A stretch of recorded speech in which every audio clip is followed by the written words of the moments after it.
Cell Health, reboot your body, omega-3 oil extracted from algae, strong heart, sharp mind, healthier you.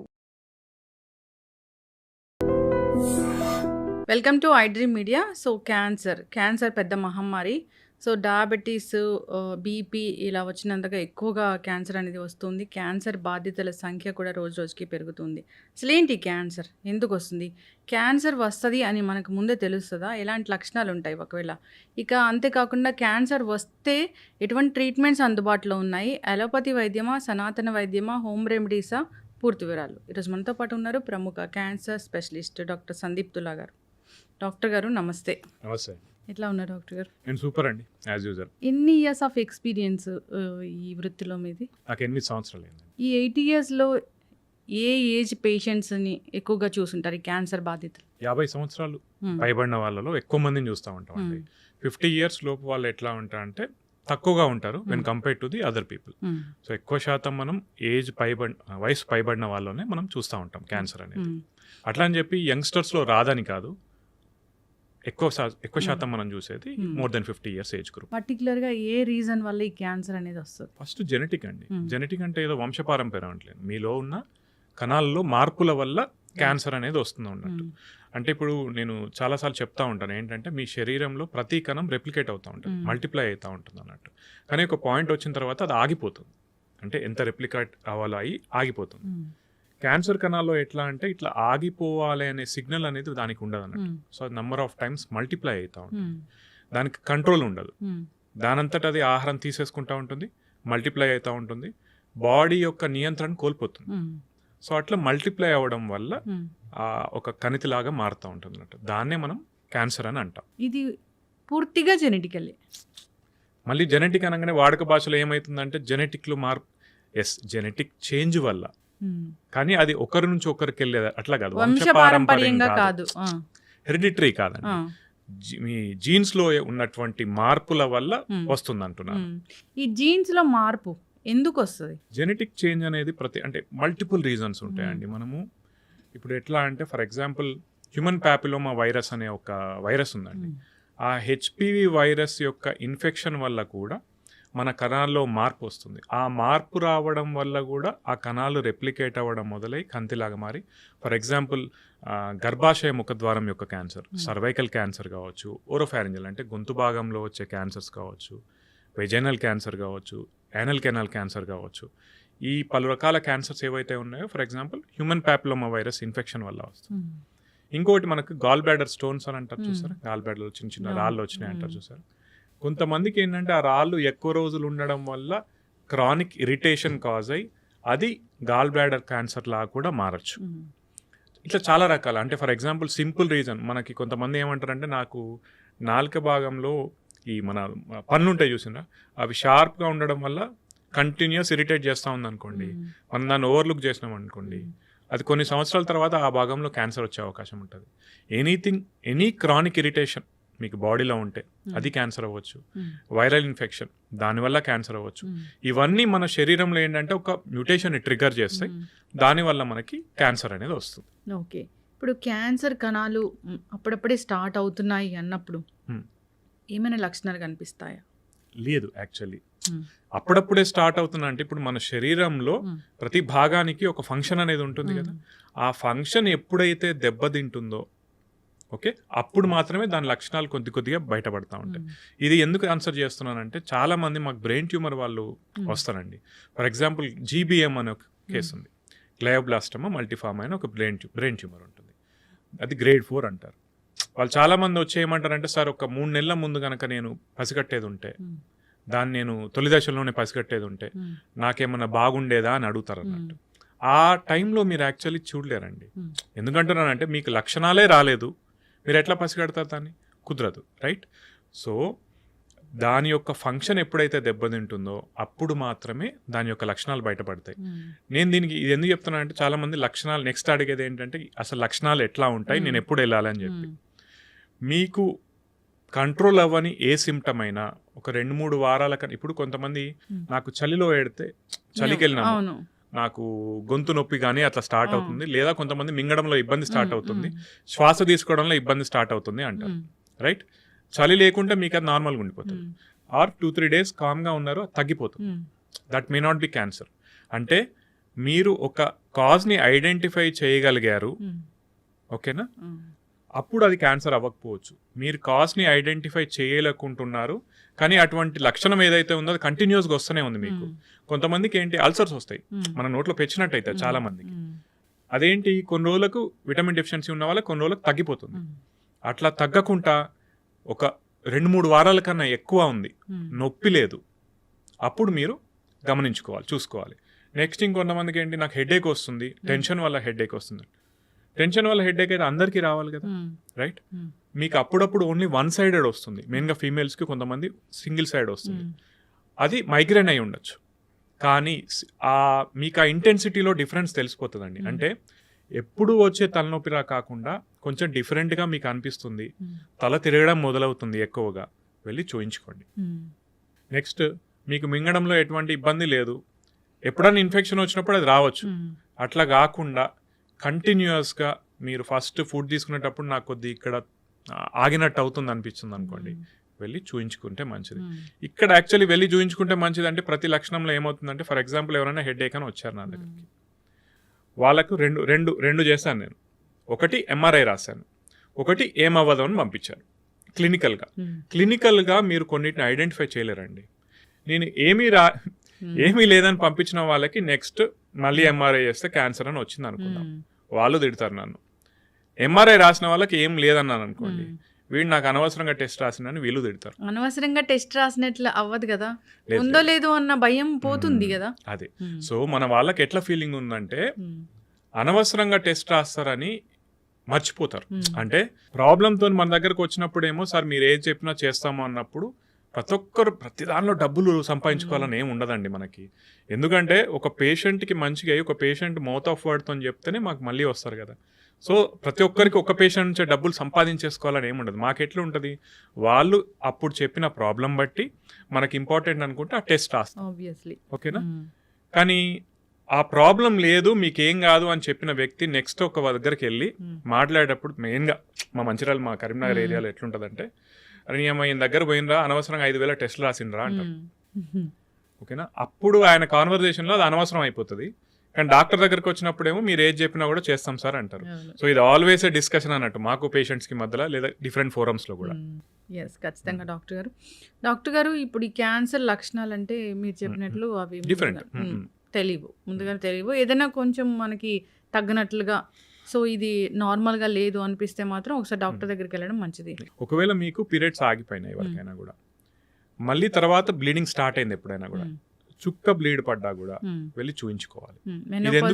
Menopause, post menopausal females mainly, తెల్లబట్ట అయినా కూడా, white discharge అని, ఇవి 2 లక్షణాలు ఎందుకు ఇంపార్టెంట్గా నేను చెప్తున్నానంటే, చాలా మంది ఇది చెప్పుకోరండి ఇప్పటికీ. స్టిల్ ఈవెన్ ఎడ్యుకేటెడ్ ఫీమేల్స్ కూడా, ఇప్పుడు హైదరాబాద్ పెరిఫెరీస్లో ఉన్న వాళ్ళు కాదండి, హైదరాబాద్లో ఉన్న వాళ్ళు కూడా చాలా మంది ఒక 3-4 months తర్వాత వస్తారు. ఎందుకమ్మా అంటే వాళ్ళు ఇప్పటికీ మనం డిస్కస్ చేయరు కదా ఇంట్లో, నాకు పీరియడ్స్ వస్తుంది, మళ్ళీ బ్లీడ్ అవుతుంది, లేదా వైట్ డిశ్చార్జ్ అవుతుంది, అదొక షై ఫీలింగ్ ఉండిపోతుంది. సో నేను చెప్పేది ఏంటంటే, పోస్ట్ మెనోపాసల్ ఫీమేల్స్ ఎవరైనా కూడా ఒకవేళ బ్లీడింగ్ అవుతుంది మనకి, డెఫినెట్లీ చూయించుకోండి. వైట్ డిశ్చార్జ్ అవుతుంది, డెఫినెట్లీ చూయించుకోండి. లేదా ప్రీమెనోపాసల్ అంటే మనకు పీరియడ్స్ రెగ్యులర్గా వస్తున్నాయి, అవి ఇర్రెగ్యులర్ అయినా కూడా డెఫినెట్లీ చూయించుకోవాలి మీరు. ఇవి ఈ ఇర్రెగ్యులర్ పీరియడ్స్ కానీ, హెవీ బ్లీడింగ్ కానీ కొన్ని టిప్స్ అనేవి ఉంటాయి, హోమ్ రెమెడీస్ అనేవి ఉంటాయి, అవి పాటించవచ్చా? హోమ్ రెమెడీస్ పాటించవచ్చండి. I'm never against home remedies. But ఎవరు చెప్పారా హోమ్ రెమెడీస్ వల్ల తగ్గుతాయని చెప్పి? అదొకటి గమనించుకోవాలి. అండ్ హోమ్ రెమెడీస్ పాటించే వాళ్ళకి నేను ఒక్కటే చెప్తానండి, ఎన్ని రోజులు పాటించాలనేది ఫిక్స్ చేసుకోండి. నేను ఒక 2 వారాలు చూస్తాను, నాకు తగ్గకుంటే ఓకే 2 weeks చూసుకో. కానీ నువ్వు నేను 2-3 months చూస్తున్నాను, నాకు తగ్గట్లేదు ఉంటారండి. హోమ్ రెమెడీస్ నా దగ్గర ఏనల్ కెనాల్ క్యాన్సర్ వాళ్ళంటే మనకి లెటిన్ పోయే దారి ఏదైతే ఉంటుందో అక్కడ వాళ్ళకి పైల్స్ అనుకొని వాళ్ళ ఇంట్లోనే రెమెడీస్ స్టార్ట్ చేశారు, రైట్.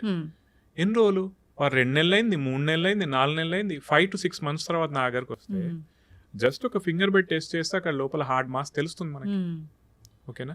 సో హోమ్ రెమెడీస్ పాటించే వాళ్ళకి ఏంటంటే, సరే మీరు పాటించండి, నేను కాదన్ను, కానీ ఒక టైం లైన్ పెట్టుకోండి, ఓకేనా. లేదా మీరు అది పాటించండి, బట్ అట్లీస్ట్ ఒక డాక్టర్ దగ్గరకు వచ్చి చూపించుకొని వాళ్ళు ప్రిస్క్రైబ్ చేసిన తర్వాత, సరే మాది తీసుకోకున్నా పర్లేదు, అక్కడ ఏం లేదనుకున్న తర్వాత you go with your. Yes, ఖచ్చితంగా డాక్టర్ గారు చక్కగా చెప్పారు. జనరల్గా ఏంటంటే హోమ్ రెమెడీస్, పసరు వైద్యాలు, నాటు వైద్యాలు ఇలాంటివి కూడా బాగా పనిచేస్తాయి అని, ఇలాంటి క్యాన్సర్స్ కానీ అసలు డాక్టర్ దగ్గరికి వెళ్తే అలోపతి డాక్టర్ దగ్గరికి ఖచ్చితమైన టెస్టులు ఉంటాయి. అది క్యాన్సర్ వల్ల వచ్చిన ట్యూమరా లేకపోతే నార్మల్దా అనేది వాళ్ళకి తెలుస్తుంది. ఆ టెస్టుల ద్వారా బయాప్సీలు అలాంటివి చేస్తారు, తెలుసుకుంటారు. ఇప్పుడు ఇలాంటి వాటి దగ్గరికి వెళ్తే నార్మల్గా పసరు వైద్యాలు, సనాతన వైద్యాలు అలాంటి వాటి దగ్గరికి వెళ్తే టెస్టులు ఏమి ఉండవు. అదే పట్టుకొని చూడడము అట్లనే ఉంటుంది. దానికి కావాల్సిన ఆ మందులు ఇవ్వడము, సో దాన్ని తగ్గించడం, అప్పటికప్పుడు సప్రెస్ చేయడం అలా జరుగుతూ ఉంటుంది. దీనివల్ల ఏమవుతుందంటే జనరల్గానే అది ఎక్కువగా వేరే స్టేజ్కి వెళ్ళేలాగా అవుతూ ఉంటుంది. అట్లాంటి కేసులు మీరు ఏం చూసారు, ఎన్ని చూస్తున్నారు? సో ఏదైనా బాగా సివియర్ అయ్యి మీ దగ్గరకు వచ్చి నా కేసు ఏమైనా ఉందా? ఇక్కడ ప్రాబ్లం ఏమవుతుందంటే మీ జనరల్గా అందరూ ఎడ్యుకేటెడ్ అయిపోయారండి. అంటే ఏ రకంగా చెప్తున్నాను అంటే, మీరు అన్నారు కదా వాళ్ళకి ఏం టెస్ట్లు ఉన్నాయి. లేదండి, ప్రతి ఒక్కరు పెట్ స్కాన్ చేస్తున్నారు. ఏం చేస్తున్నారంటే, నేను ఇచ్చే వైద్యం వాడు, పెట్ స్కాన్ చేయించుకో, రెస్పాన్స్ రాకుంటే మళ్ళీ నేను వైద్యాన్ని పెంచుతాను అంటున్నారు. అట్లా జరుగుతూ ఉంది. నేను యాక్చువల్ చండీగఢ్, పీజీఐ చండీగఢ్లో చేశాను. ఓకేనా, అక్కడ హిమాచల్ ప్రదేశ్లో కూడా ఇటువంటి చాలా ఎక్కువ, ఇటువంటి నమ్మకాలు చాలా ఎక్కువ.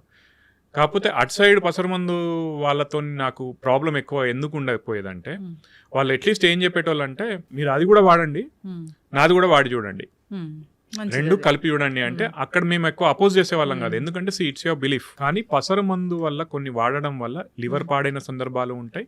కొన్నిసార్లు ఏం చేస్తారంటే ప్లేట్లెట్స్ కౌంట్ తగ్గిపోయి బ్లీడ్ అయ్యి వచ్చే వాళ్ళు ఉంటారు.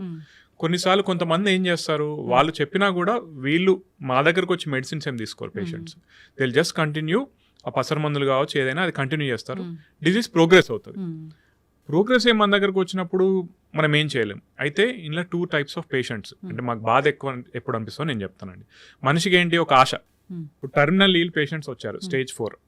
స్టేజ్ 4 అంటే మీరు గుర్తుపెట్టుకోవాల్సింది ఏంటి మేడం, ఒకప్పుడు స్టేజ్ 4 వేరు, ఇప్పుడు స్టేజ్ 4 వేరు. అంటే ఏ రకంగా చెప్తున్నానంటే, సపోజ్ ఒక బ్రెస్ట్ క్యాన్సర్ వాళ్ళు ఉన్నారు, ఊపిరితిత్తులకు కానీ బోన్కి కానీ ఒకటే చోటకు వెళ్ళింది అనుకోండి, టెక్నికలీ స్టేజ్ 4. ఒకప్పుడు దానికి మనం ఏం చేసేవాళ్ళం కాదు. ఇప్పుడు ఏంటంటే టార్గెటెడ్గా మనం దానికి ట్రీట్మెంట్ చేయగలుగుతున్నాం, రైట్.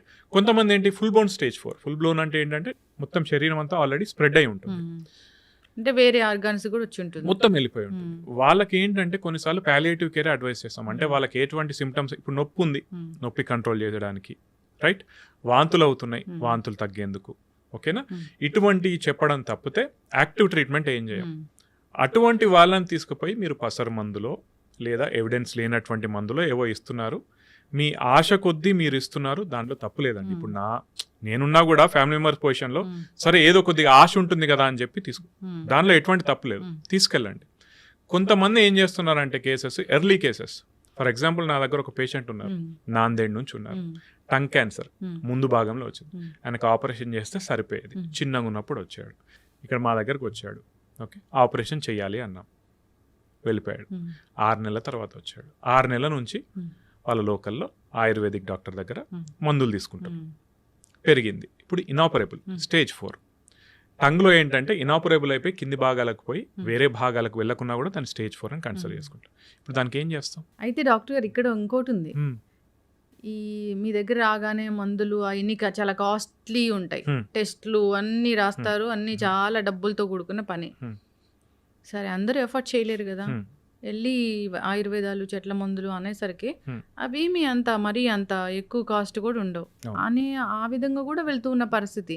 ఎందుకంటే వైద్యం చాలా ఎక్కువ కాస్ట్ అయిపోయింది. ఇక్కడ నేను చెప్పేది ఏంటంటే మీరు ఇంకోటి గమనించాలి, మీరు కాస్ట్ ఎక్కడ ఉంటుంది? ప్రైవేట్ హాస్పిటల్స్లో. మరి మనకు క్యాన్సర్కి సంబంధించినటువంటి గవర్నమెంట్ హాస్పిటల్స్ కూడా ఉన్నాయిగా, అక్కడ ఫ్రీగా అయిపోతుంది కదా, మరి అక్కడికి వెళ్ళొచ్చు కదా. ఇంకొకటి ఏంటంటే కాస్ట్ బెనిఫిట్, మీరు ఎంత డబ్బు పెడితే ఎంత బెనిఫిట్ వస్తుందని చూసుకోవాలండి. మీరు డబ్బు పెట్టలేని పక్షంలో ఏంటి, మనకు గవర్నమెంట్ హాస్పిటల్స్ ఉన్నాయి, గవర్నమెంట్ స్కీమ్స్ ఉన్నాయి, అది వాడుకోవచ్చు కదా. ఒకవైపు ఏమో మీకు ఎవిడెన్స్ బేస్డ్ మెడిసిన్ ఉంది, ఇంకో వైపు ఏమో ఏం లేదు, ఎవిడెన్సే లేదు ఇంకోవైపు, అయినా కూడా మనం అక్కడికి వెళ్తున్నాం. దానివల్ల ఉపయోగం ఏంటి? ఎవిడెన్స్ బేస్డ్ వైద్యమే, కానీ ఒక్కొక్కసారి దీనిలో కూడా తగ్గని కేసెస్ ఉంటాయి, డెఫినెట్లీ ఉంటాయండి.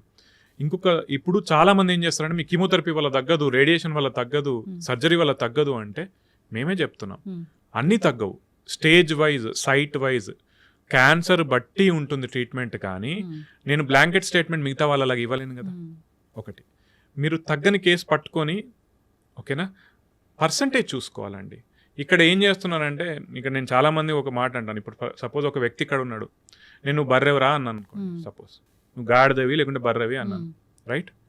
ఆయన గాడిదనా బర్రెనా ప్రూవ్ చేయాల్సిన బాధ్యత నాది, కానీ ఆయన మీద లేదు, రైట్? అర్థమవుతుందా? ఇప్పుడు ఈ టైప్ ఆఫ్ డిస్కషన్ చేసే వాళ్ళు ఏమంటారంటే, నీకు కీమోథెరపీ పని చేయదు, అది నువ్వు ఇచ్చే ట్రీట్మెంట్ ఏం పని చేస్తుందో ఫస్ట్ దాని ఎఫికసీ మాట్లాడాలండి. అర్థమవుతుందా? ఏ స్టడీ చూసి నేను ఈ పలానా స్టడీలో ఇట్లా ఉంది అని చెప్పి దీనివల్ల ఇది నేను ఇవ్వడం వల్ల నీకు ట్రీట్మెంట్ అవుతుంది అని ఒకటి చెప్పారనుకోండి, రైట్? దాన్ని ఫాలో అవ్వాలి. కానీ వీళ్ళు ఎంతసేపు వీళ్ళ టాక్టిక్స్ ఏముంటాయంటే, మీరు అన్నట్టే డాక్టర్స్ డబ్బులు తీసుకుంటారు, హాస్పిటల్స్ ఖర్చు అవుతుంది, నేను ఫ్రీ, అక్కడ ఏం ఫ్రీ ఉండదు. సరే, ఫ్రీ అన్న మాట కూడా పెడదాం. మీరు చూసుకోవాల్సింది ఖర్చు కాదండి, ఫస్ట్ ఎఫికసీ చూసుకోండి ఒకటి. ఇంకొకటి, నేను ఒక ఆయుర్వేదిక్ సీనియర్ ప్రొఫెసర్ ఒక ఆయన మెసేజ్ పెట్టారు, మీరు మాట్లాడేది చాలా తప్పుగా ఉంటుంది అని చెప్పి.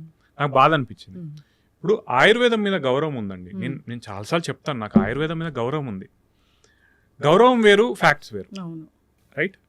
మీరు ఆయుర్వేదిక్ ట్రీట్మెంట్ ఏదైతే ఉందో మనకు చాలా సంవత్సరాల నుంచి ఉంది మన దగ్గర అంటే దాన్ని ఇంప్రూవైజ్ చేయాలి కదా. మరి నా మీద లేదే ఆ బాధ్యత, నాది కాదు ఆ బాధ్యత. మీరు ప్రొఫెసర్స్, మీరు ఎప్పటి నుంచో ఉన్నవాళ్ళు, దాని మీద స్టడీస్ చేయొచ్చు కదా. ఒకవేళ మీకు గనక ఫండింగ్ లేదు అనుకుంటే మీరు గవర్నమెంట్ నుంచి ఫండింగ్ తెచ్చుకోవాలి, రైట్? మరి నా బాధ్యత కాదు కదా. మీరు ఎటువంటి స్టడీ చేయకుండా ఏం చేయకుండా ఆయుర్వేదిక్ క్యాన్సర్లో పనిచేస్తుంది, ఓన్లీ ఆయుర్వేదిక్ క్యాన్సర్లో పనిచేస్తుంది, ఇంకొక ఆయన ఓన్లీ డైట్ క్యాన్సర్లో పనిచేస్తుంది, పని చేయవండి. అంటే జనరల్గా డైట్ చెప్తారు కదా డాక్టర్ గారు, మిల్లెట్స్ తినాలి, షుగర్ తినకూడదు, ఇది డైటే కదా. కాదండి, మీకు ఇక్కడ పాయింట్ ఒకటి హైలైట్ పాయింట్ చెప్పాలా. డైట్ని ఎవ్వరు వ్యతిరేకం కాదు, కానీ డైట్ వల్ల ఇప్పుడు నేను మిమ్మల్ని అడుగుతాను అనుకోండి, మేడం మీరు ఓన్లీ డైట్ చేస్తే క్యాన్సర్ క్యూర్ అవుతుంది అని అంటున్నారు, మీరు నమ్ముతారా? నమ్మరు, రైట్? అది నేను చెప్పేది. డైట్ అనేది ఇంపార్టెంట్. డైట్ అంటే మీరు ప్రాపర్ డైట్ తీసుకోవాలి, దానికి ఎవరు వ్యతిరేకం కాదండి. కానీ నేను ఓన్లీ డైట్తో క్యూర్ చేస్తా, పాసిబుల్ కాదు. ఆయుర్వేదంతో నేను క్యూర్ చేస్తా, పాసిబుల్ అవ్వదు. అట్లీస్ట్ నాకు స్టడీస్ లేవండి, ఓకేనా? ఇంకొకటి, వీళ్ళు జనరల్ మెంటాలిటీ ఏం చేస్తారంటే, క్యాన్సర్ కణాలు గ్లూకోజ్ ఎక్కువగా యూజ్ చేస్తాయి కాబట్టి మనం వీళ్ళకి గనక గ్లూకోజ్ని తక్కువ చేస్తే, వీళ్ళకి ఎనర్జీ వెళ్ళేది తక్కువ చేస్తే గనక మనం క్యాన్సర్ని అరిగట్టచ్చు. ఎట్లా అరిగడతావు? ఒకటి. రెండోది, నీకు ఓన్లీ క్యాన్సర్ కణాలైనా గ్లూకోజ్ యూజ్ చేసుకున్నది, మిగతా బాడీ కణాలు కూడా యూజ్ చేసుకుంటాయి, మరి వాటి సంగతి ఏంటి? అవి డెడ్ అయితే వాటికి కూడా కదా. ఇంకొకటి, మీరేంటంటే ప్రపంచంలో వీళ్ళకన్నా మేధావులందరూ కూడా స్టడీస్ కోర్టు ఏవైతే ఉన్నాయో వాళ్ళన్నింటినీ వీళ్ళు షేర్ చేస్తారు గ్రూప్స్లలో, డిఫరెంట్ గ్రూప్స్లో. కానీ అక్కడ గమనించాల్సింది ఏంటంటే, ప్రపంచంలో ఉన్న ఏ సైంటిస్ట్ కూడా మోడర్న్ మెడిసిన్ వాడకుండా ఓన్లీ డైట్తో క్యూర్ చేస్తా అని అన్నారు. మన దగ్గర ఉన్న మేధావులు మాత్రమే అంటారు. ఆయుర్వేదిక్ ఏదైతే ఉందో, వీళ్ళు ఆయుర్వేదిక్ మళ్ళీ చెప్తున్నాను, డిఫరెంట్ ఫోరమ్స్లో మాట్లాడుతున్నాం కాబట్టి చెప్తున్నాను అండి, ఆయుర్వేదిక్ ఎవరు వ్యతిరేకం కాదండి. కాకపోతే వాళ్ళు ఇంకా స్టడీస్ చేయాల్సిన అవసరం ఉంది. గవర్నమెంట్ ఇప్పుడు ఆయుష్ మినిస్ట్రీ ఉంది, ఆయుష్ మినిస్ట్రీ నుంచి బడ్జెట్ తీసుకోవాల్సిన అవసరం ఎవరిది? మీది. మరి మీరు చేయకుండా ఇప్పుడు already existing evidence based medicine ఏదైతే ఉందో దాన్ని కౌంటర్ చేస్తాను అంటే ఇది వ్యాపారం తప్పితే ఇంకేం కాదు. అవును, ఇది ఎవిడెన్స్ బేస్డ్ మెడిసిన్, ఇది అందరూ ఆమోదించిన వైద్యం. అవునండి, అదొకటి, బ్రతికిస్తారు ప్రాణాలని. సరే, దగ్గు, జలుబు, జ్వరాలు, చిన్న చిన్న వాటికంటే ఇంట్లో ఉన్న హోమ్ రెమెడీస్ అవి అయితే ఓకే, ఎంతవరకు బాగానే పనిచేస్తాయి. అయితే డాక్టర్ గారు, జనరల్గానే ఇప్పుడు మీరు అన్నట్లుగా హ్యూమన్ ప్యాపిలోమా వైరస్ వల్ల సర్వైకల్ క్యాన్సర్ వస్తుంది, థ్రోట్ క్యాన్సర్ కూడా దానివల్లే వస్తుంది. థ్రోట్ అంటే మనకి యాక్చువల్లీ జనరల్ వాడుక భాషలో చెప్తున్నాను నేను. థ్రోట్ అంటే ఇక్కడ చాలా భాగాలు ఉంటాయి, ఓరోఫారింగ్స్ అని ఉంటుంది అన్నట్టు, దానికి రిస్క్ ఉంటుంది. గొంతు భాగంలో అనుకోండి రిస్క్ ఉంటుంది. ఓకే, ఇప్పుడు దానికోసం వ్యాక్సిన్ ఉంది కదా? Definitely, yeah. అట్లా ఇంకా ఏ క్యాన్సర్స్కి వ్యాక్సిన్ ఉంది? మెయిన్గా మనం వాడేది ఓన్లీ హెచ్పివి అండి. ఎందుకంటే ఇక్కడ మనం ఐడెంటిఫై చేయగలిగాం more than 90% of the cancers of cervix, oropharynx ఇవి రిలేటెడ్ టు హెచ్పివి అని మనం ఐడెంటిఫై చేయగలిగాం కాబట్టి దానికి అగేన్స్ట్గా మనం వ్యాక్సిన్ తయారు చేసుకోగలిగాం. అట్లనే హెపటోసెల్లార్ కార్సినోమా, లివర్ క్యాన్సర్ ఉంటుంది చూసారా, మోస్ట్ ఆఫ్ ద క్యాన్సర్స్, చాలా రకాల క్యాన్సర్స్ ఏవైతే లివర్కి సంబంధించినవి ఉంటాయో అవి హెపటైటిస్ వల్ల వస్తాయి. సో హెపటైటిస్ వ్యాక్సిన్ వేసుకున్నా కూడా దాని నుంచి మనం ప్రొటెక్ట్ చేసుకోవచ్చు. ప్రోస్టేట్కి సంబంధించినటువంటి కూడా ఒక వ్యాక్సిన్ వస్తుంది కానీ ఇంకా అందుబాటులో రాలేదు. ఇవి మూడింటికే కానీ మిగతా వాటికి ఇప్పుడైతే ప్రస్తుతానికైతే వ్యాక్సిన్స్ లేవు. ఇప్పుడు క్యాన్సర్ సెల్స్ అసలు బాడీలో అసలు గ్రో అవ్వకూడదు అంటే ఒక రకమైన వాటర్ ఉంది, అది తీసుకుంటే అసలు మంచిగా పనిచేస్తుంది, ఆల్కలైన్ వాటర్ అంటున్నారు. నిజంగా మ్యాజిక్ చేస్తుందా డాక్టర్ గారు అది? మరి మీరు వేస్తారో లేదో నాకు తెలియదు కానీ మల్టీ లెవెల్ మార్కెటింగ్ స్కీమ్ అని చెప్పాను కదండి. MLM స్కీమ్స్ అంటే ఏంటంటే గొలుసు కట్టు వ్యాపారాలు అంటారు. అంటే మీరు నా దగ్గర తీసుకొని ఇంకో ముగ్గురికి అమ్మండి, మీకు వాళ్ళ నుంచి వచ్చే కమిషన్ వస్తాయని చెప్తారు. ఈ ఆల్కలైన్ వాటర్ ప్రమోట్ చేసే చాలా కంపెనీస్ అటువంటి అండి. ఓకేనా, మీరు ఫస్ట్ కొంటే మీరు ఇంట్లో ఫిట్ చేసుకుంటే 1,50,000 అండి. మీరు ఇంకో వాళ్ళకి ఎవరికైనా ఫిట్ చేయిస్తే కనుక ఆ వాటర్ వచ్చే అది ఫిట్ చేయిస్తే కనుక దాని నుంచి సంబంధించిన 25,000 నుంచి 50,000 మీకు వస్తాయని చెప్తారు. ఇవన్నీ మార్కెటింగ్ స్కీమ్స్ తప్పితే ఎక్కడ కూడా ప్రూవెన్ లేదండి.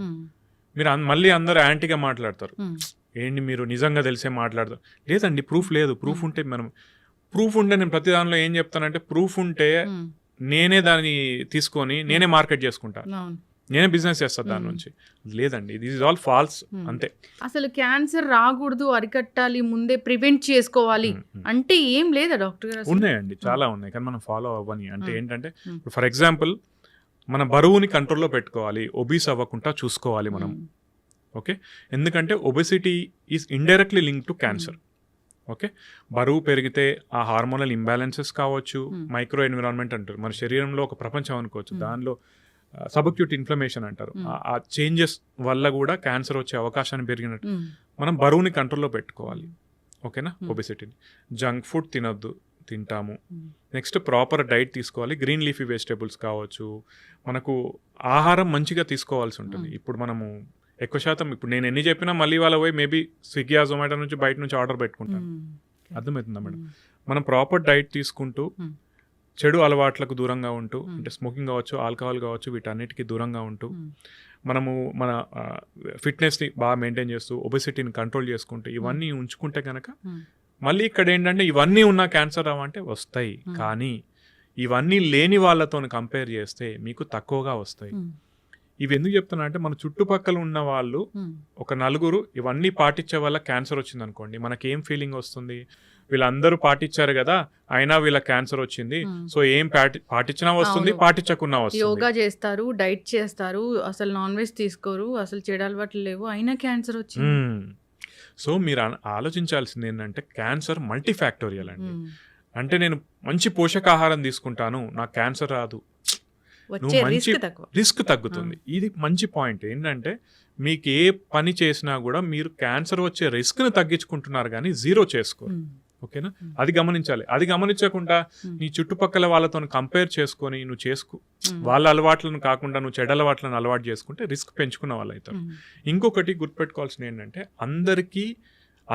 ఇప్పుడు మీరు నేను కంపేర్ చేసుకోవాలనుకుంటే మనం ఇష్టపడం, చూసారా? నేను మీతో ఎందుకు కంపేర్ చేసుకోవాలనుకుంటాం, రైట్?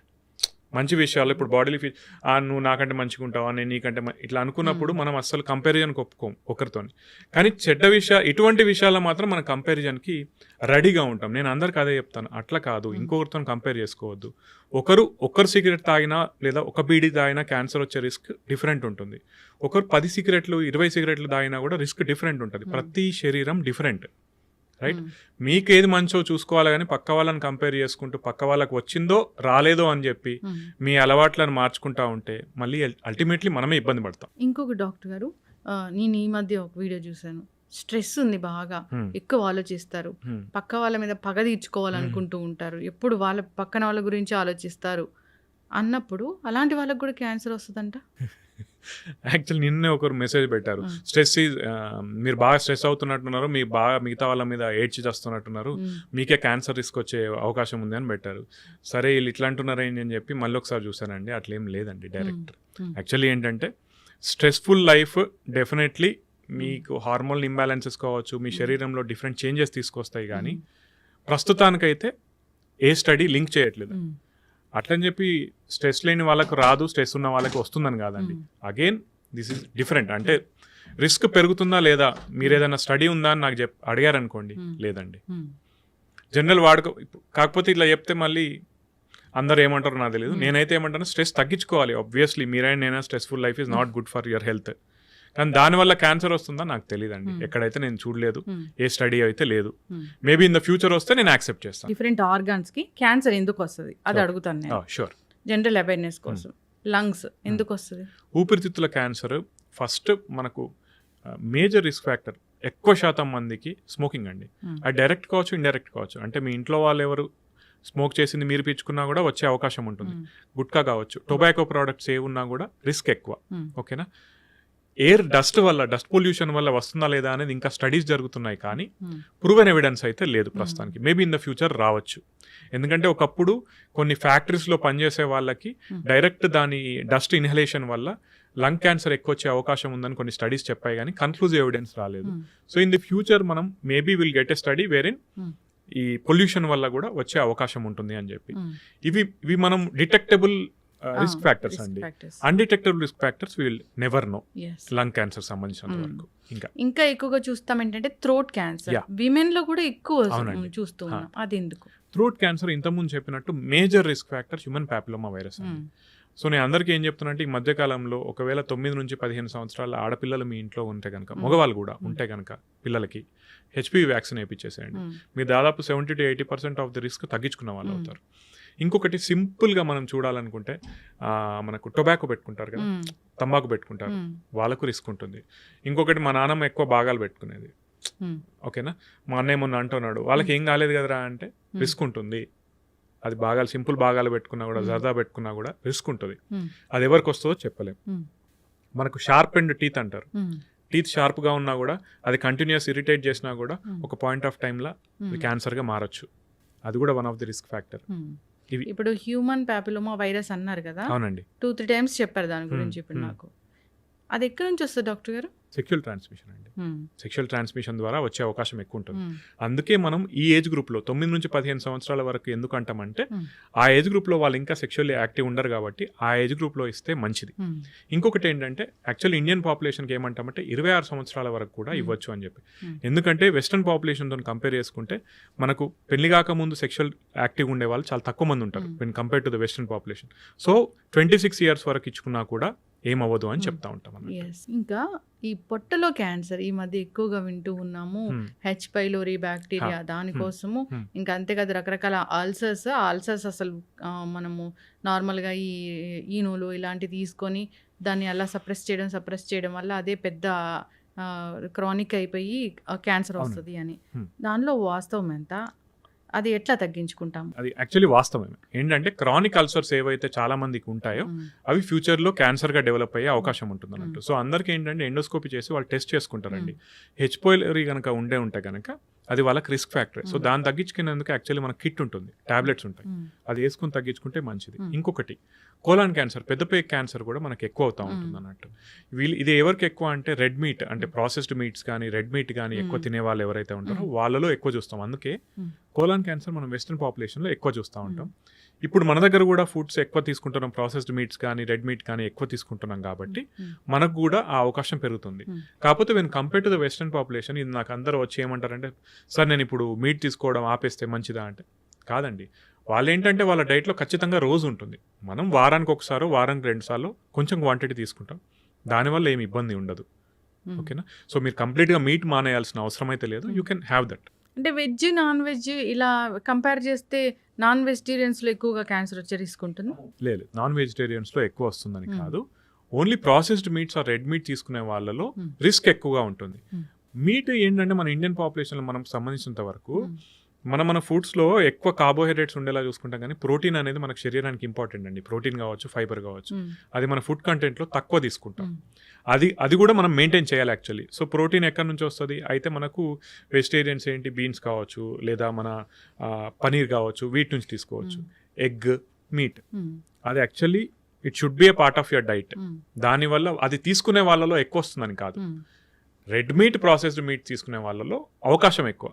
మళ్ళీ అది ఉండడం వల్ల నేను తక్కువ చేస్తాను అంటే అట్లా కాదండి, అవకాశం ఎక్కువ అని చెప్తున్నాను అంతే. ఈ హెచ్పివి వైరస్ వల్లనే సర్వైకల్ క్యాన్సర్ వస్తుంది. ఎస్. ఆ భాగాలకి ఇంకా ఏం క్యాన్సర్ వస్తుంది డాక్టర్ గారు? వెజనల్ క్యాన్సర్ అనుకోవచ్చు, మనకు ఎండోమెట్రియల్ క్యాన్సర్ అని ఉంటుంది. ఇవన్నీ కూడా ఇప్పుడు మనకు గర్భాశయ ముఖద్వారం సర్వైకల్ క్యాన్సర్ వచ్చేసి మనకు మేజర్లీ వచ్చేది హెచ్పివి వల్ల. ఎండోమెట్రియల్ క్యాన్సర్ ఏంటంటే హార్మోనల్ డిపెండెంట్, హార్మోన్ ఆల్టరేషన్స్ ఎవరైతే శరీరంలో ఉంటాయో వాళ్ళకు వచ్చే అవకాశం ఎక్కువగా ఉంటుంది అన్నట్టు. అది కూడా ఈ మధ్యలో ఎక్కువ చూస్తున్నాం. యాక్చువల్లీ సర్వైకల్ క్యాన్సర్ ఇన్సిడెన్స్ అనేది తగ్గింది, ఎండోమెట్రియల్ క్యాన్సర్ అనేది చాలా వరకు పెరిగింది. ఇంకా స్ట్రెస్ రకరకాల అదే అన్నాను కదా, సో దానివల్ల కూడా రిలేషన్ అయి ఉండొచ్చు. ఇంకోటి ఏంటంటే మన ఇప్పుడు మెనోపాసల్ ఏజ్ గ్రూప్ అంటారు కదా, అంటే 45 సంవత్సరాలు వచ్చిన వాళ్ళు ఎవరైతే ఉంటారో చాలా మందికి పీరియడ్స్ తగ్గిపోతాయి, ఆగిపోతాయి. ఒకప్పుడు ఇండియన్ పాపులేషన్ 45 వరకు ఉంది, ఇప్పుడు ఏంటంటే అది పెరుగుతూ ఉంది, అంటే 50-55 వరకు కూడా నార్మల్ వస్తూ ఉంది. ఇదేంటంటే this is related to healthy diet as well as healthy life style. దాని యొక్క ప్రభావం ఏంటంటే మీ శరీరం ఎక్కువగా ఈస్ట్రోజన్ హార్మోన్ కి మీకు ఎక్కువ రోజులు మీ శరీరంలో అది ప్రొడ్యూస్ అవుతా ఉంది. That is a risk factor for endometrial and ovarian cancer. So అది కూడా దానివల్ల కూడా మనకి క్యాన్సర్ వచ్చే అవకాశం పెరుగుతూ ఉంటుంది. ఓకే, ఎస్ డాక్టర్ గారు, ఇందాక మీరు చెప్పారు యానల్ క్యాన్సర్ అనేది, అది ఎందుకు వస్తుంది? అది కూడా చాలా మట్టుకు రిలేటెడ్ టు అగైన్ హెచ్పివి అదొకటి. నెక్స్ట్ ఇంకొకటి ఏంటంటే పైల్స్ ఉన్న వాళ్ళకి కూడా ఆ రిస్క్ అనేది కొంచెం ఎక్కువగా ఉంటుంది. క్రానిక్ ఇరిటేషన్ ఉన్న ఏదైనా కూడా, అంటే కోతికి పుండు పట్టినట్టు అంటారు, ఐడియా ఉందా? కోతికి చిన్న పుండు పడితే గీస్తూ ఉంటుంది, పెద్దగా అవుతా ఉంటుంది చూసారా. సో తొలి దశలోనే మనం అన్ని చేసుకోకుండా అది క్రానిక్ గా అక్కడ ఇరిటేట్ అయ్యి అది మళ్ళీ క్యాన్సర్ లా మారే అవకాశం ఉంటుంది అన్నట్టు. సో ఎనీ కండిషన్ మనకు ఉందనుకుంటే ఎంత తొందరగా వీలైతే అంత తొందరగా దాన్ని క్యూర్ చేసుకుంటే మనకు మంచిది. బ్రెస్ట్ క్యాన్సర్ కూడా మీరు అన్నట్లుగానే రకరకాల కారణాల వల్ల వస్తుంది. ఇప్పుడు క్యాన్సర్ అంటే ఒక గడ్డేనా? క్యాన్సర్ అంటే ఒక కణితేనా? క్యాన్సర్ అంటే ఒక ట్యూమరేనా? అంటే మనకు కనిపించి ఇప్పుడు ఊపిరితిత్తుల్లో క్యాన్సర్ వచ్చింది అంటే అక్కడ ఒక ట్యూమర్ ఉంటుందా? ఒక గడ్డలాగా ఉంటుందండి. సో గడ్డలాగా లేని క్యాన్సర్స్ ఎట్లా అంటే మళ్ళీ బ్లడ్ క్యాన్సర్స్, లింఫోమాస్, ల్యూకీమియాస్ అంటారు. అవేంటంటే ఇప్పుడు మైలోమా అని ఉంటుంది, అవేంటంటే ఇట్లా గడ్డలాగా కాదండి, ఆ శరీరంలో ఆ కణాలు ఎక్కువైతా ఉంటాయి అన్నట్టు. వాటిని మనం బ్లడ్ టెస్ట్ తోనే చూసుకోగలుగుతాం. ఇప్పుడు క్యాన్సర్ గడ్డ, నార్మల్ గడ్డ, క్యాన్సర్ ట్యూమర్, నార్మల్ ట్యూమర్ అంటే మనం ఎట్లా దాన్ని ఇది క్యాన్సర్ది అని మనం ఏమైనా తెలుసుకోవచ్చా? అవునండి, తెలుసుకునేందుకే మనకు ఉన్నది బయాప్సీ. అట్లా కాకుండా ఇంట్లో తెలుసుకోవచ్చా?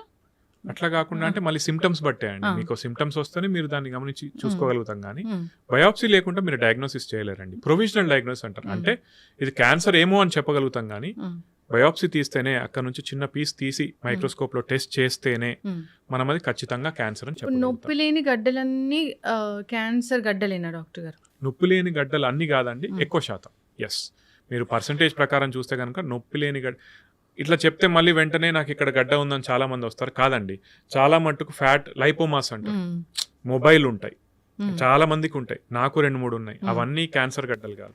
ఇప్పుడు నెక్స్ట్ క్వశ్చన్ రావచ్చు అంటే, ఒకవేళ నేను ఎట్లా తెలుసుకోవాలి శరీరం మీద నాకు ఉంది అనుకుంటే కానీ, ఒకవేళ మొబైల్ ఉన్నాయి, సాఫ్ట్ ఉన్నాయి, అంటే అటు ఇటు కదులుతున్నాయి, సాఫ్ట్ ఉన్నాయి, దాని మీద ఉన్న స్కిన్ ఏమి ఇన్వాల్వ్ అవ్వలేదు, లోపల నాకు కణితిలాగా కనిపిస్తుంది, అది అటు ఇటు ఊగుతుంది, దాని మీద ఉన్న చర్మం ఏమి ఇన్వాల్వ్ అవ్వలేదు, అది పెరగట్లేదు. అంటే పెరగట్లేదంటే ఇంత చిన్న ఉన్నది కొంచెమే ఉన్నది, కొంచెమే పెరుగుతుంది. నాకు ఒక 2-3 నెలలు అమాంతం పెరిగింది, గట్టిగా ఉంది, నొప్పి లేదు, స్కిన్ కూడా ఇన్వాల్వ్ అయింది, ఎస్, అది క్యాన్సర్ అవ్వచ్చు. ఇప్పుడు ఈ ట్యూమర్స్ ఇట్లా ఉంటాయి, లంప్స్ అంటారు వాటిని వాడుక భాషలో, అంటే మేము అనమండి, జనరల్ వాడుక భాషలో లంప్స్ అంటారు, ట్యూమర్స్ అంటారు. సో ఇట్లా మనం ఐడెంటిఫై చేయొచ్చు. ఇప్పుడు బ్రెయిన్ లో వచ్చింది లేదా బ్లడ్ క్యాన్సర్ వచ్చింది, బ్లడ్ క్యాన్సర్ లక్షణాలు ఎట్లా ఉంటాయి? బ్లడ్ క్యాన్సర్ అంటే చాలా మందికి ఎట్లా ఉంటాయంటే, లో గ్రేడ్ ఫీవర్ ఉంటుంది కొంతమందికి. ఎట్లా అంటే ఫీవర్ ఉంటుంది కానీ 100 దాటదు, కానీ ఎప్పుడు అది ఉంటుంది ఫీవర్. వాళ్ళకి నైట్ స్వెట్స్, అంటే రాత్రిపూట ఇంకా తీవ్రంగా చెమటలు పడతాయి ఒకటి. నెక్స్ట్ వెయిట్ లాస్, మీరు డ్రాస్టిక్గా 6 నెలల్లో 10 కిలోల కన్నా ఎక్కువ తగ్గుతున్నారు, ఆకలి అనిపించట్లేదు బిల్కుల్, that maybe those may be major symptoms of blood cancer. Pre symptoms అనొచ్చా వీటిని? ప్రీ సిమ్టమ్స్ అని కాదండి, అది డెవలప్ అవుతాయి. ఇంకా కొంతమందికి ఎట్లా అంటే జస్ట్ బ్లడ్ టెస్ట్ చేశారు, ఆ బ్లడ్ టెస్ట్ లో చూసరికి తెల్ల రక్త కణాలు 1,00,000 కన్నా ఎక్కువగా ఉన్నాయి, వాళ్ళు టెస్ట్ చేయించుకున్నా ప్రాబ్లమే. అందులో ఎక్కువనే ఉంటాయండి ల్యూకీమియాలో. జనరల్ గా తెల్ల రక్త కణాలు ఎక్కువ ఉంటాయి, అదేదో మన ఇమ్యూనిటీ బాగున్నట్టు అట్లా కాదా? అట్లా కానీ ప్రతికి రేంజ్ ఉంటుందండి. మీకు ఆ రేంజ్ దాటి 1,00,000 దాటుతున్నాయంటే డెఫినెట్లీ టెస్ట్ చేయించుకోవాలి. ఓకే, ఇప్పుడు బ్రెయిన్ ట్యూమర్ వచ్చింది అనుకోండి డాక్టర్ గారు, అది ట్యూమరు, అది క్యాన్సర్, అట్లా లక్షణాలు ఏమైనా వేరుగా ఉంటాయా? ఇప్పుడు బ్రెయిన్ లో వచ్చే గడ్డలు majority will be cancerous only అండి. ఓకేనా? ఓకే, బినైన్ అంటే గడ్డనే కానీ క్యాన్సర్ లాగా పెరగని ఉంటాయా అంటే ఎస్ ఉంటాయి. ఒకటి పిట్యూటరీలో ఉంటాయి, పిట్యూటరీ గ్రంథి అని ఉంటుంది, అక్కడ వస్తే మాత్రం most of them will be non cancerous. కానీ ఇంకొకటి స్క్వానోమా అని ఉంటుంది, అంటే మన వినికిడికి సంబంధించిన నరానికి పట్టిన స్క్వానోమా అని ఉంటుంది. అవి పెద్దగా ఉంటాయి కానీ వాటి వల్ల ప్రాణానికి హాని ఉండదు. ఓకేనా? కానీ ఏమవుతుంది, ఒకవేళ పిట్యూటరీ గ్రంథి కనుక దెబ్బతింది అనుకోండి, మళ్ళీ మీ హార్మోనల్ ఇంబ్యాలెన్స్ వస్తుంది. దానివల్ల సిండ్రోమ్స్ ఉంటాయి, కుషింగ్ సిండ్రోమ్స్ అని, యాక్రోమెగాలి అని ఉంటాయి అన్నట్టు. అది మీ జీవన శైలిని బాగా దెబ్బతీస్తూ ఉంటుంది. ఇంకొకటి ఏంటి, కనుచూపుకు సంబంధించిన నర్వ్స్ ఏవైతే ఉంటాయో అది పిట్యూటరీ గ్రంథికి దగ్గరగా ఉంటాయి. ఇది వెళ్ళి దాన్ని ప్రెస్ చేసింది అనుకోండి, కనుచూపు మీద ప్రభావం పడుతుంది. రెండోది, వినికిడికి సంబంధించిన నర్వ్ ఏదైతే ఉందో అదే మన బ్యాలెన్స్ కూడా సంబంధించిన నర్వ్ అదేనండి. అక్కడ కూడా ఒకవేళ కణితి వచ్చింది అనుకోండి, మీ ప్రాణానికి హాని కలిగించవచ్చు, కానీ మీ నడుస్తున్నారు ఇంబ్యాలెన్స్ వచ్చేస్తుంది. వినికిడి లోపం, మనకు అప్పుడప్పుడు చెవిలో నీళ్లు పోతే ఒక సౌండ్ వస్తుంది, టినిటస్ అంటారు. అట్లా లక్షణాలు వస్తూ ఉంటాయి. అవి ఒకవేళ కంటిన్యూస్ పర్సిస్ట్ అవుతా ఉంటే మనం ఒకవేళ స్కాన్ చేసుకుని వీలైతే ఆపరేషన్, ఓకేనా. కొన్ని ఎట్లా ఉంటాయంటే చిన్నగా ఉంటాయి, వాటికి ఆపరేషన్ లేకుండా మనం రేడియేషన్తో వీ కెన్ మేనేజ్ దోస్.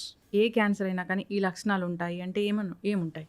అట్లా ఏమున్నాయండి ర్యాండమ్గా, మనకు ఏ భాగం ఎఫెక్ట్ అయిందో దాన్ని బట్టి లక్షణాలు ఉంటాయి తప్పితే ఈ లక్షణం ఉంటే ఈ క్యాన్సర్ నో యూ కెనాట్. అయితే చాలామంది ఇప్పుడు ఏం టెస్ట్ చేస్తున్నారంటే, ఒకవేళ గనక మీరు అన్ని ఎక్కడ క్యాన్సర్ ఉన్నా ఏదైనా ఒక టెస్ట్తోని మనం పసిగట్టే అవకాశం ఉందా అంటే ఎస్, ఒక బ్లడ్ టెస్ట్ వస్తుంది, ఇంకా స్టడీ ఫేస్లోనే ఉంది.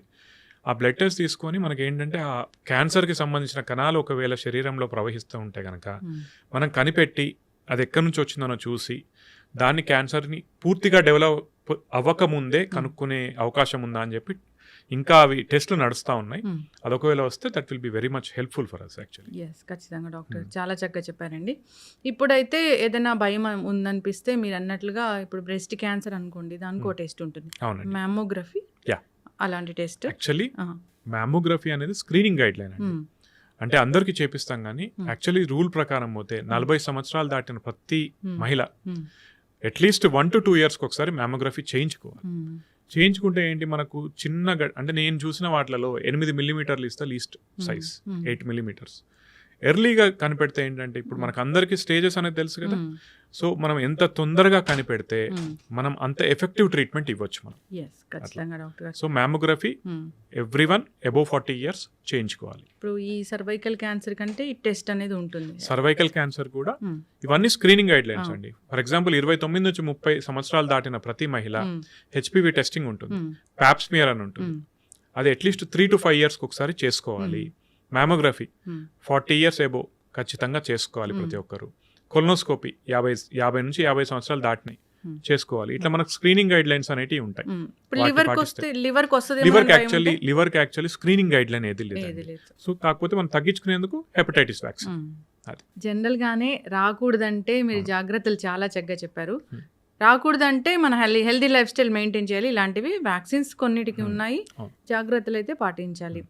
సో అందరు కూడా పాటించి హ్యాపీగా ఉండాలని కోరుకుందాం డాక్టర్ గారు. అయితే ఈ రీసెంట్గా ఫార్మర్ క్రికెటర్, ప్రస్తుత పొలిటీషియన్ నవజోత్ సింగ్ సిద్ధు గారి వైఫ్ ట్రీట్మెంట్ తీసుకుంటూ పచ్చి పసుపు, బీట్రూట్, నీమ్ ఇలాంటివి తీసుకుంటూ, లెమన్ వాటర్ ఇలాంటివి తీసుకుంటూ తగ్గించుకున్నారు అని అన్నారు. సనాతన వైద్యం అది, మరి అది పనిచేసింది కదా. మీరు అర్థం చేసుకోవాల్సింది ఏంటంటే, నేను అందరికీ ఏం చెప్తానంటే, ఆయన ప్రీవియస్ ట్వీట్స్ చూడండి.